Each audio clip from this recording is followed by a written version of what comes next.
Commonwealth క్రీడలు 2026లో భారత్ పతకాల బోణి కొట్టింది. పారా power lifter Zandu Kumar దేశానికి తొలి పతకాన్ని అందించి సత్తా చాటాడు. నిన్న జరిగిన పురుషుల హెవీ వెయిట్ కేటగిరీ పోటీల్లో కాంస్య పతకాన్ని కైవసం చేసుకున్నాడు.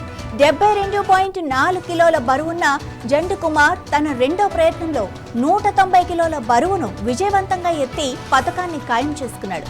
మూడో ప్రయత్నంలో 196 కిలోలు ఎత్తడంలో స్వల్ప తేడాతో విఫలమయ్యాడు. పోటీలో చాలాసేపు ఆధిక్యంలో ఉన్నప్పటికీ చివరికి మూడో స్థానంలో నిలిచి కాంస్యంతో సరిపెట్టుకున్నాడు.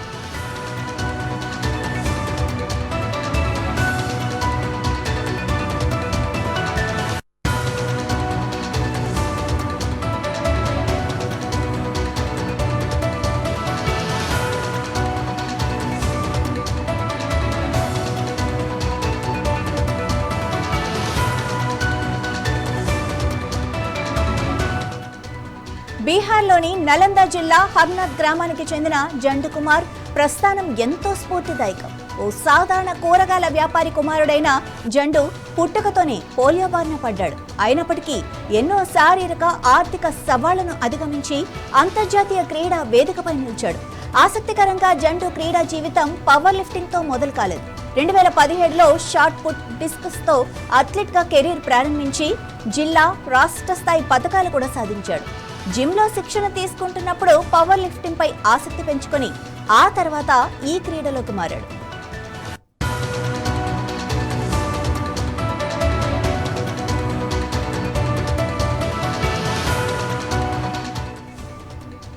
అతని ప్రయాణం అంత సులువుగా సాగలేదు.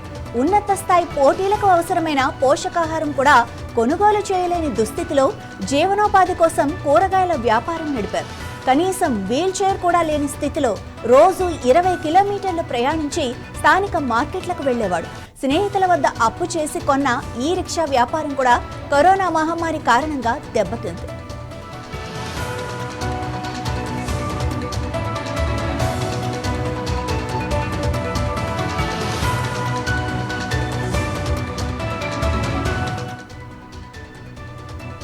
ఇలాంటి క్లిష్ట పరిస్థితుల్లో పారాలింపిక్ కాంస్య పతక విజేత రాజేందర్ సింగ్ రహేల్ జండులోని ప్రతిభను గుర్తించాడు. గాంధీనగర్లోని స్పోర్ట్స్ అథారిటీ ఆఫ్ ఇండియా సెంటర్లో శిక్షణకు ఆహ్వానించాడు. రాజేందర్ మార్గదర్శకత్వంలో జండు కుమార్ అద్భుతంగా రాటుదేలాడు. 2025 జాతీయ ఛాంపియన్షిప్లో 205 కిలోలు ఎత్తి జాతీయ రికార్డు సృష్టించాడు. కొద్ది నెలలకే ఖేలో ఇండియా పారా గేమ్స్ లో 206 కిలోలు ఎత్తి తన రికార్డును తానే బద్దలుగొట్టాడు. ఈ కామన్వెల్త్ పథకానికి ముందు బీజింగ్ ప్రపంచ కప్ 2025, ఆసియా ఛాంపియన్షిప్ 2026లోనూ కాంస్య పథకాలు గెలుచుకొని తన సత్తా చాటుకున్నాడు.